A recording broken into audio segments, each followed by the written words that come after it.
So then, if you awaken from this illusion, persistence of vision,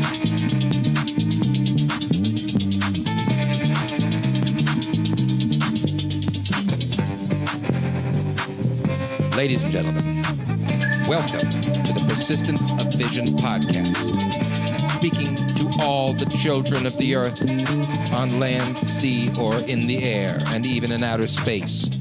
Inspiring conversations through talking about books. Yes. I'm host LBDO.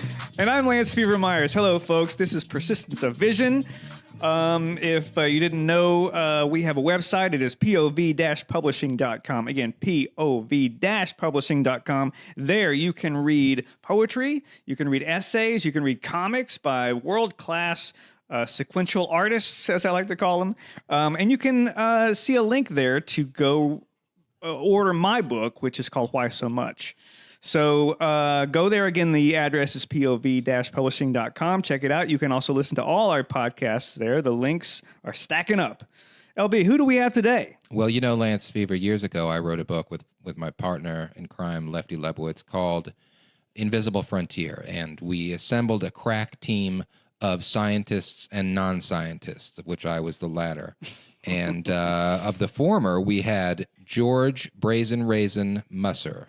George Musser is an editor, a scientist, a Cornell man, and of course, the author of the recent Spooky Action at a Distance, a book about quantum mechanics and its more bizarre permutations and connotations. George, we are very excited to welcome you to the show. Hello, George. Hi, I'm excited to be here. Thanks for joining us, man. I really dig this whole subject matter. It's quite arcane, but it's super fascinating. So tell us, what is spooky action at a distance? Oh wow, where to begin? Let me just say that our assumption we make in physics, chemistry, biology, daily life generally is that we are spatial and temporal creatures, that everything that happens to us, that everything we do happens in space and time. We have a location, we reach out with our arm and we can touch things, or photons can pour into our eyes. Everything happens through space and time. And this has been just a bedrock assumption of physics going all the way back to Democritus or before, whenever physics is considered to have begun. But there have been these intimations that maybe not everything works by those rules, that maybe things are non-spatial temporal. And the kind of technical term we apply to that is non-locality. The idea is that locality is spatial, non-locality is somehow non-spatial. And there's been a variety of ways that could happen. The notion of gravity that we're taught or should be taught in high school and earlier, Newtonian gravity is a non-local theory, the idea that the Earth reaches out and grabs the moon. That's non-local. That kind of went away. Now we have a more sophisticated understanding of gravity from Einstein, which is local. But then there's been these new ways that non-locality, non-spatiality has come into physics. And as you say, the main one is quantum mechanics. And that's where the whole spooky action at a distance comes from. It's a quantum mechanical phenomenon that we see. So I'm sorry to interrupt, George, but it seems to me that Do it. You're going to drive me quite out of my mind. You're telling me that the more conventional assumptions that I have about everyday life, like the idea that if I punch my wall hard enough, I'm going to hurt my hand, that there is a distance between me and my friend and crime partner Lance Fever Myers, and that it would take time to traverse that distance at a certain velocity. You're saying that these things are not to be depended upon? Yes, that's exactly what I'm saying. Now it's cool, right? It's almost the very definition of magic, that there could be influences that aren't mediated by space and time. You could punch and then immediately knock, give a nosebleed to your friend who's thousands of miles away. But here's the see, it has levels here, and it gets more interesting the more you delve into the subject. on the whole, our assumptions of spatiality, of locality, do hold. So nature's playing this kind of game with us here. It's almost like bait and switch. So we have these hints, tantalizing hints of non-locality, but the space-time generally is okay. So locality generally does hold. So there's this kind of weird mix in the world of these two sets of phenomena. And that's actually really what the mystery is here, how we can have a coexistence of two seemingly incompatible ideas. So let's back up a little bit and Yes. talk about. So the title comes from Einstein trying to explain or trying to describe how he felt about a particular phenomenon having to do with quantum entanglement. Is that right? Exactly right. So you have to rewind back to the early part of the century. The whole idea of quantum physics, very new idea. Einstein himself really was arguably the inventor of the theory. So he had the longest of anyone to really kind of sit with its strange implications. And one is that, you may have heard, one way to come at this is that nature is both wave and particle at the same time. It has both wave and particle aspects to it. What does that mean? One is the particle aspect is that energy comes in these little packets that we call electrons, photons, etc. It comes in this particulate packaging. But on the other hand, we've got these wave phenomena. What does that mean? A wave is a spread out phenomenon. It's a spread out effect. It connects different points in space and causes them to behave in a kind of synchronized way. And the combination of those two ideas seems really almost impossible by definition. And one way to think about it is that the particles are kind of having an influence on one another or even on themselves, because actually particles can influence themselves, and that's a separate question. But certainly different particles can influence each other at a distance apart from each other. This is where the whole expression spooky action at a distance comes from. Now, what's funny about this, and I actually talk about this a bit in the book, the idea of action at a distance has been around in physics for a long time, with gravity theory and with even electrical magnetic forces. It's kind of gone in and out of fashion. Einstein then called it spooky action at a distance because this kind of action at a distance you get in quantum mechanics is very different from the earlier kinds, and in some ways more insidious and kind of harder to really understand. Yes, you specifically mentioned a magical punch where I punch someone in a far-off place. It sounds extremely insidious. That actually, funny you say that, because that's the non-insidious version. If you could actually punch someone who's not actually connecting to your fist, you punch someone that's far from that. In other words, you're having this distance action on them. That would actually be almost easier to understand because you'd have this kind of straightforward, I get it. I can punch someone at a distance, or I can wave my wand and exert a force at a distance. What's happening with the spooky action at distance is kind of this weird melange, this kind of weird juxtaposition of distance effects and local effects at the same time. That's why it's spooky. That's why it has this added kind of element to it that is so weird. And it troubled Einstein so much. For instance, here's one way that it's spooky. We can have these particles that have these connections among them, between them, such that when you act on one, the other seems to be affected by that. But you can't use it to transmit a signal. You can't actually use it to punch your friend at a distance. You can't use it to exert any kind of influence. So on the one hand, nature allows this kind of violation of our spatial intuitions. On the other hand, it doesn't allow it. It's just, I don't know if I'm making any sense, but I'm trying to get across it's the combination of these two ideas that's the weird thing. Well, if you'll indulge me just a second here, I kind of want to get to the meat of it, the heart of. Okay, so yes, please. You create, and correct me if I'm wrong, because I am in no way a scientist here, but the way I understand it is you create somehow you at a common origin spot of origin, you create these two particles, and they fly off at different angles, but they have a common origin. Is that right? Mm-hmm. Yep, exactly. You got it. And those two particles are entangled partly because they had a common origin, the way that they were created. And then one way, I guess, to do it would be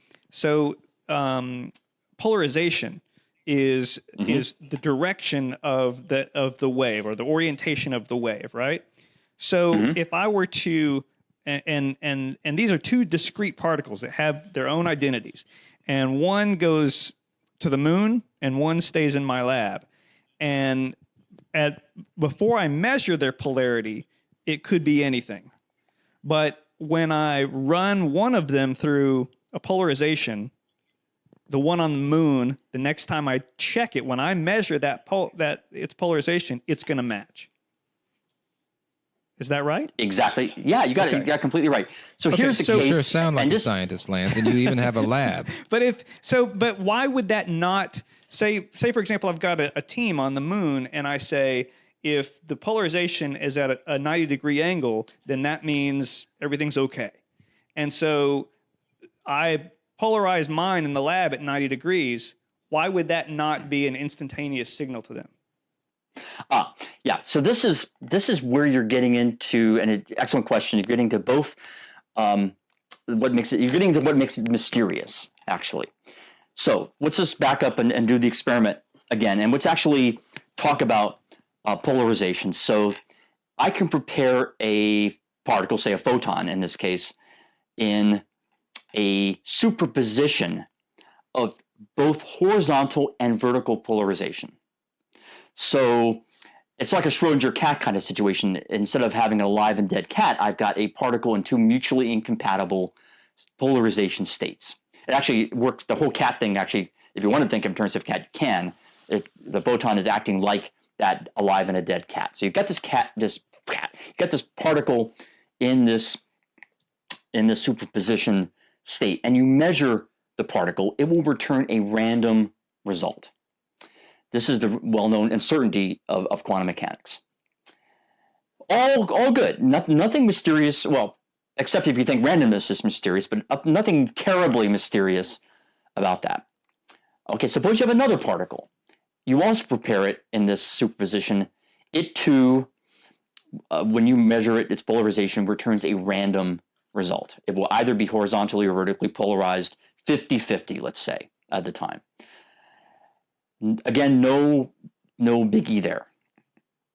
But the entanglement comes in because the randomness on both sides can be, it's what happens to one randomly is the same as what happens to the other randomly. This is very different from randomness that we encounter in daily life, and this is what makes it mysterious. Now, maybe I should back up and just give an elementary metaphor.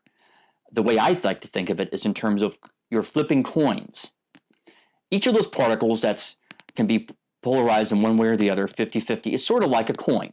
You can actually use it. In fact, you can go online and create random numbers using this kind of phenomenon. So it's like you're taking a coin, flipping it. It's either heads or tails, 50-50 at random. You take another coin, flip it. Again, it comes up randomly, heads or tails. And normally in daily life or in casinos or anytime this happens, those two events are independent. So if I flip a coin, it almost is a very definition of randomness that it's not dependent on what the other coin is doing. The two are independent of one another. But with entangled, yes, this is ordinary. This is the ordinary stuff.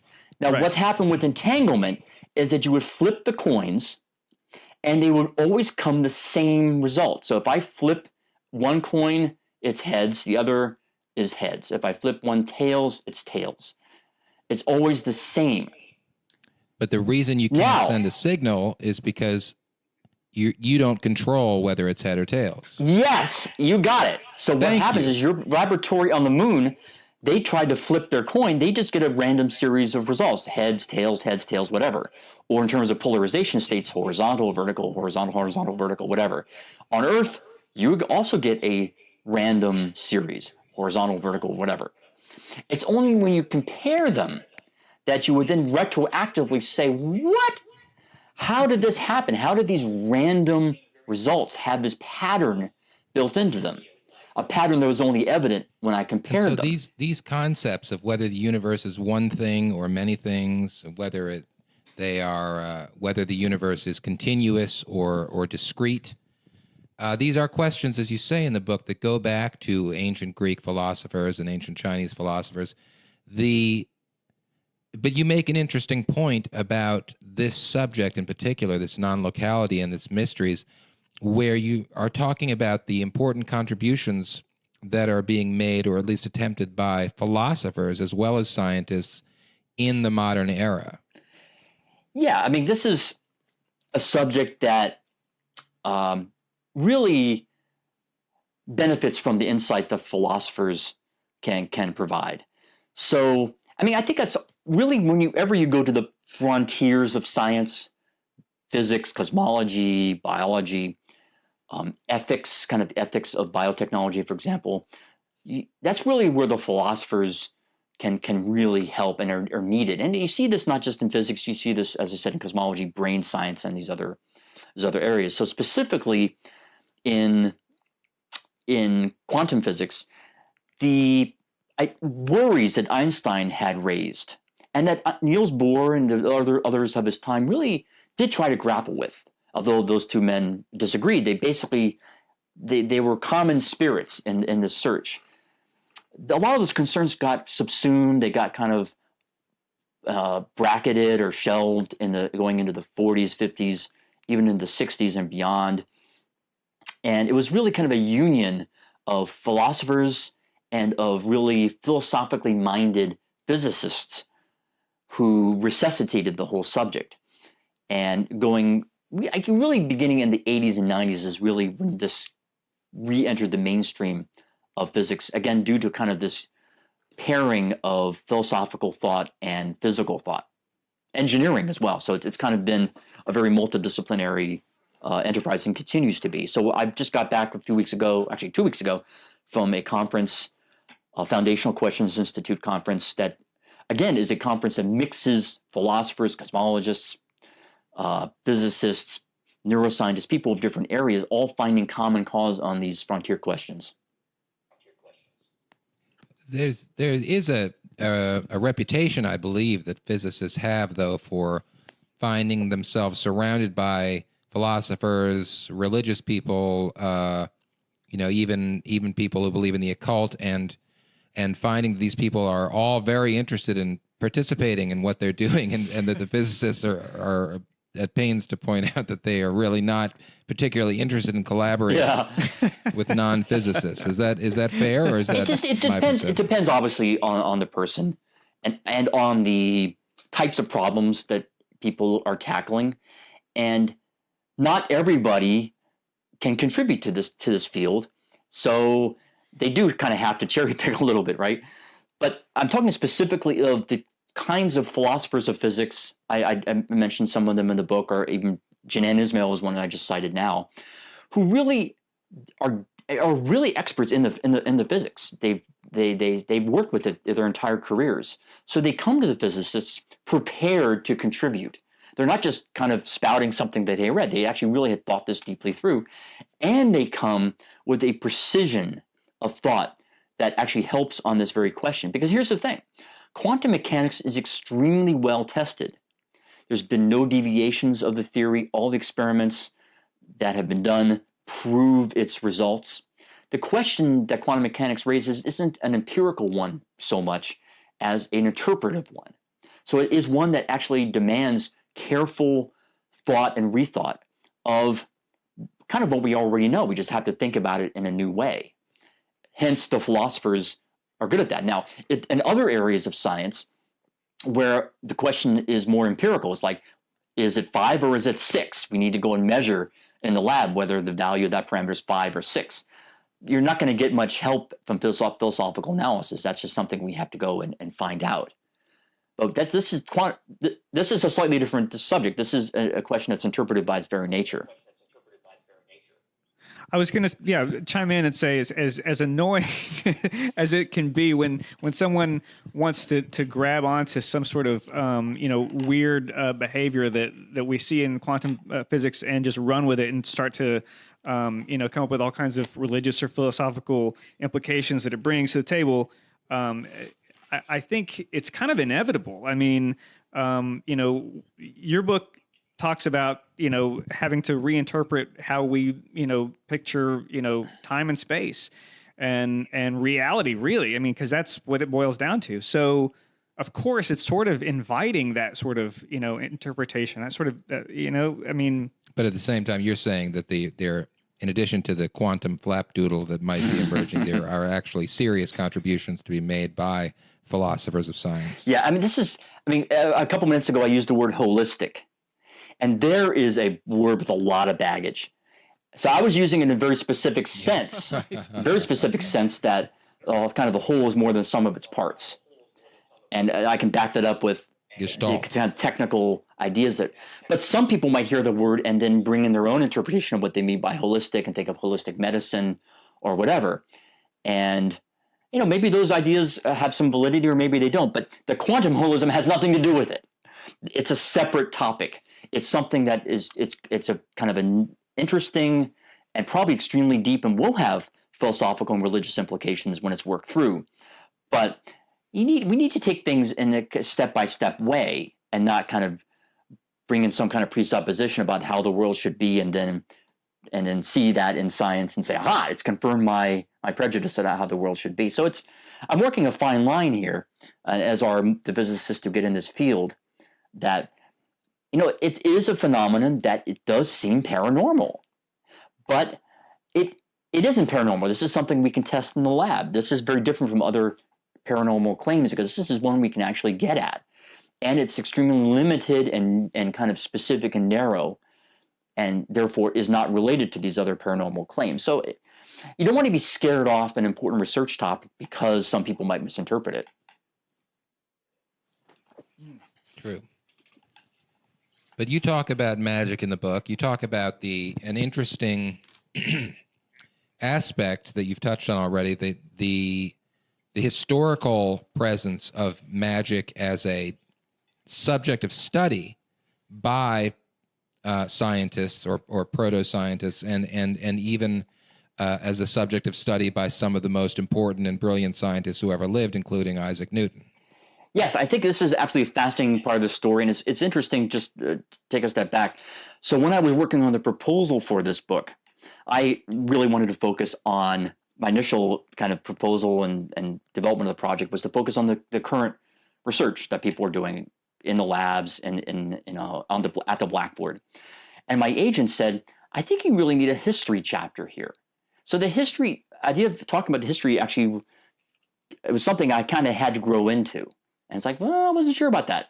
But then when I started to go into this, I realized the very same issues that are being dealt with today were really articulated very early on in the history of natural philosophy, even preceding the development of what we call physics.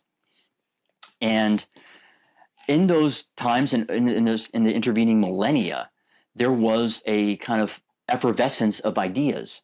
And some people argued that and it actually, maybe most people in this area thought that the world had these almost supernatural connections within it, and that this is where ideas of astrology back, when they were still fairly respectable concepts 1,000 years ago, or even hundreds of years ago, this is what they gained their purchase on, that maybe planets could influence events on Earth because there wasn't that really such a distance, or the distance between them wasn't that meaningful.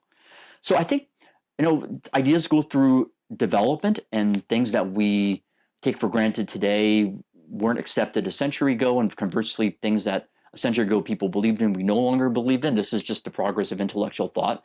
So it was entirely rational for Newton to do alchemy experiments, for Kepler to be interested in astrology. It made a lot of sense. And a lot of the ideas that then became science owe their origins to these ideas. And we can't we shouldn't look away from that. So forces, the Newtonian concept of a force, came from this idea that different objects in the natural world could show affinities to one another that didn't have any kind of mediation mechanically. So Newton was operating in this almost magical framework, very different from what Leibniz and Descartes thought. They thought that actually, no, there weren't these influences. Everything could be reduced to simple collisions of atoms. And Newton showed, actually, no, you can't do that. The simple collisions of atoms don't explain electrical and magnetic phenomena. They don't explain light in particular, and they certainly don't explain gravity. But yes, George, please.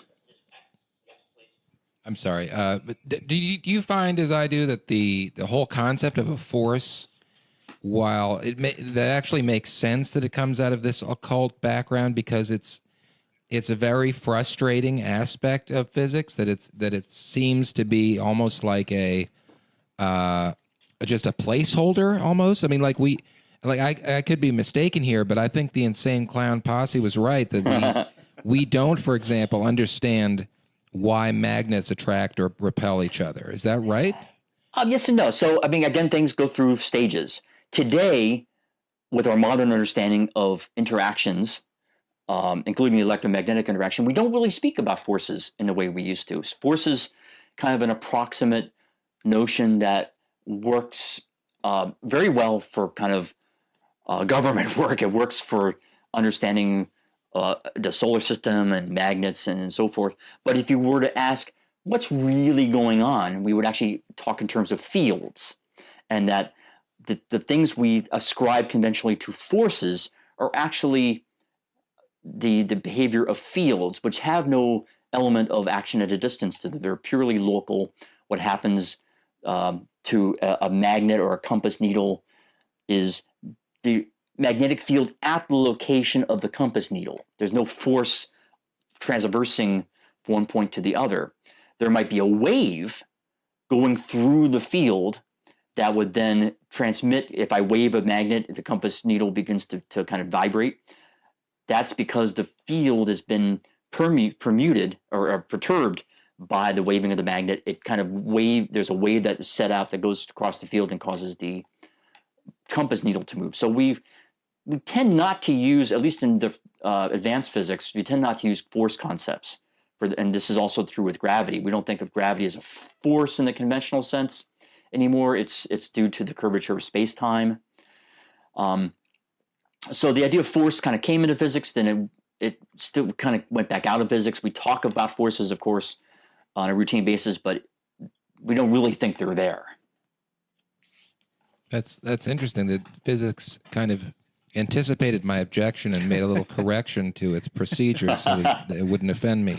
Precisely. I do find it really fascinating, though, this like the interplay between empirical data and interpretation and the narrative that we have to tell ourselves in order to feel like we understand. Like so you can look at all this data, and until you've actually written yourself a little story about it, it doesn't really gel. You know, and I feel like that's a very human thing. That's a very it's a thing we all sort of need in order to feel like we have a resolution, you know, with whatever data we're coming across. I mean, and I think that's kind of a big theme of your book, if I'm not mistaken. Yeah, I mean, we're trying to make sense of nature, and we do that by forming, as you put, narratives about how the world is created. And that's what physics and the other natural sciences, or all sciences, do. And here's a case where we are still struggling to come up with a narrative for how those particles that are separated by vast distances can nonetheless act in a coordinated way.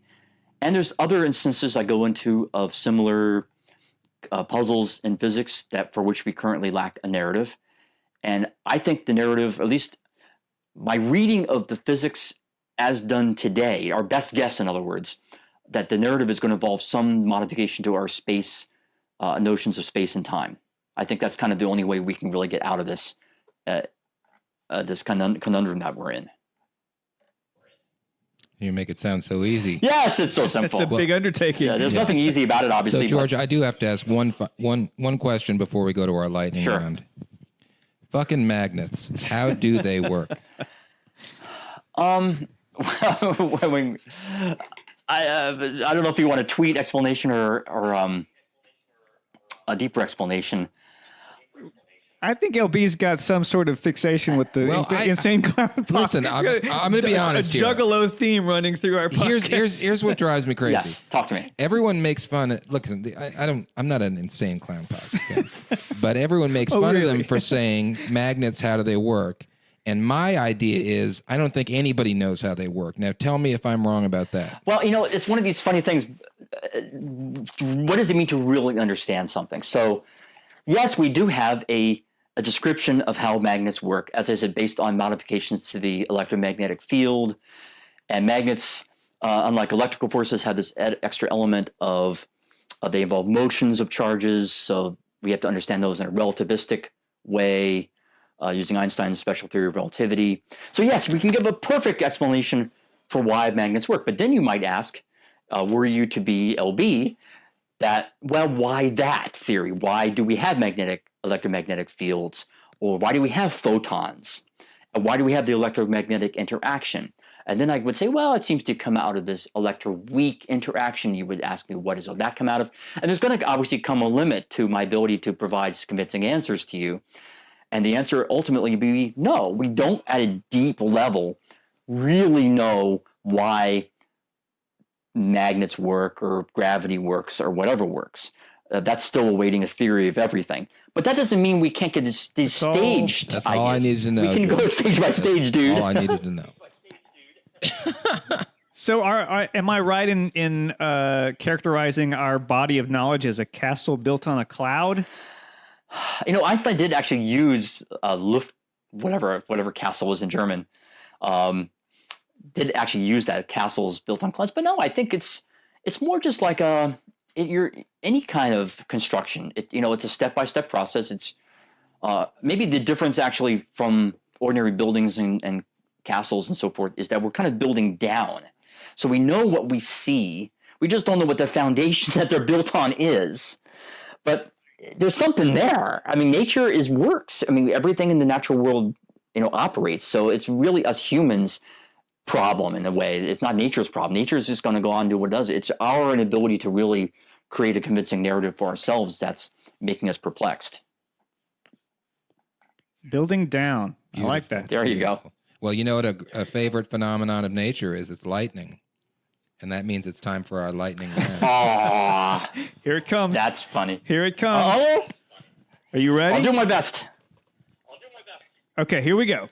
All right. When was the first time you fell in love with a book? Oh, probably I was just before my living memory. But one book, I remember, I still have it actually all these years later, Watership Down. I loved that book when I was 8 years old or whatever that was. So a lot of those early books I remember were either books about space and the solar system or were novels. Okay. Good answer. I like it. Has a book ever changed your mind about anything? Oh, God, that's a good question. I mean, we humans, do our minds ever change about anything?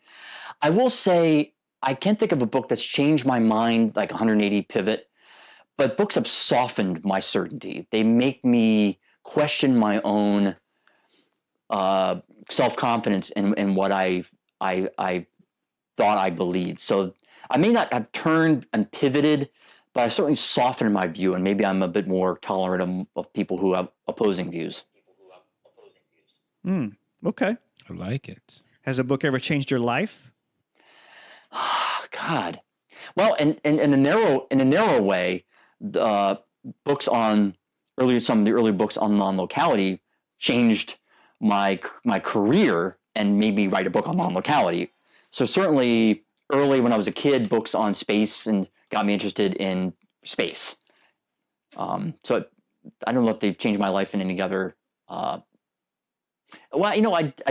wife actually is a Victorian, a literary theorist, and I read some Victorian novels before she did, and that made me feel awfully good about myself. But also, she then went on to write some of her own scholarly work on those books that I had read. So I've always felt I maybe introduced her to her career of choice as well. Sounds like she would be a good guest on the Persistence of Vision podcast. Maybe. Has a book ever... I'm sorry, what? Go ahead. Okay, has a book ever made you cry? Oh, George? I'm a I'm that kind of person. I tend to cry, and I get very emotionally invested in TV shows and I like books. that. So yes, pretty much any book with any kind of emotional outcome. You hear the sniffles. There's no crying in science, George. Yeah. Okay. Name a book you've read more than once. Oh my God. I actually haven't read a book more than once in a long time, but certainly books like To Kill a Mockingbird, I probably read 10 times when I was a teenager. The Hobbit, I probably read a number of times. Lord of the Rings, I think the one time was enough. I couldn't bear to go through that whole thing again, but some of those early iconic books I certainly read more than once. Lovely. Name a book you've read half of. Oh, it's funny you say that. So Just kidding. Daniel Kahneman's Thinking Fast and Slow is a book that I love, but I've never actually read it from top to bottom. I probably read the whole thing more than half, but I read it in piecemeal. I read chapter 1, then chapter 20. I bounce around in it, so maybe that qualifies. What's that David Foster Wallace math book? Everything and more. Everything and more, right. A Brief History of Infinity or something like that. I've read that halfway about 5 times. Next time you just need to start halfway through and then you're good. Oh, it gets to, the first half is incredible, but it loses me, and I'm just not smart enough for that guy. I took it back to the bookstore and I said, listen, I was told there would be no math. Gravity's Rainbow, I think I only got about halfway through that there's another one. Yeah. I'm there too, and I've read the first half of that multiple times. But okay, the final question, the $1 million question for you, George, is: do you have any poetry committed to memory? No, I don't. I'm terrible at this. I've got like song lyrics and things, but I never was a very good at memorizing poetry, and I've been kind of a black sheep in the family because of that. But I'm just not good at memorizing things, man. And maybe that's one reason. I think in the light, I think it's one reason I went into physics. Fair enough, because I couldn't memorize all the of proteins. Course, fair enough. You are not alone. Very few guests have actually graced us. Oh, God, I'm sorry to let you down. In the light of your scholarly achievements, we're going to allow you to recite some lyrics. Got any AC/DC in there anywhere? No. A little Irving Sorry. Berlin. Okay. Well, it has been wonderful to have you, George. And the book is fantastic. And anyone out there interested in the craziness of quantum physics should pick it up. It's a great read, and it really helps to explain it and explain why. Who is it? Feynman that said, if you think you understand quantum physics, you don't understand quantum exactly. physics. Yes. And I can't let you leave, George, without raising the alarm bell, though. There are going to be a lot of people who have listened to this interview and are going to say, well, I told you astrology and magic were real. Yeah. Do you have anything to say to them? I'm an empiricist, and I don't have any preconceptions going into this. If someone could prove that they occur, I would go with it. But the empirical fact is they don't. There's been no evidence of this. And frankly, a lot of the claims just kind of don't make any sense. But keep proving it. They've got an uphill battle. Extraordinary claims, extraordinary evidence, but that's my feeling about this. I come at it from a completely empirical point of view. You're a scientist, a man of science. Thank you, George Musser, author of Spooky Action at a Distance, among many other, including I've always thought of sort of humorously titled Complete Idiot's Guide to String Theory. Aha. Good stuff. Thank you, George. This has been Persistent of Vision podcast. Go to our website, please, POV-Publishing.com.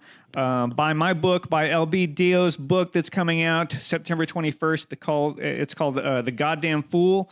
You can come to the release event at Malvern Books in Austin, Texas that night. Again, that's September 21st. Yes, and go to Amazon and buy George's book. Spooky action at a distance. Thank you, George. Thank you now. See ya.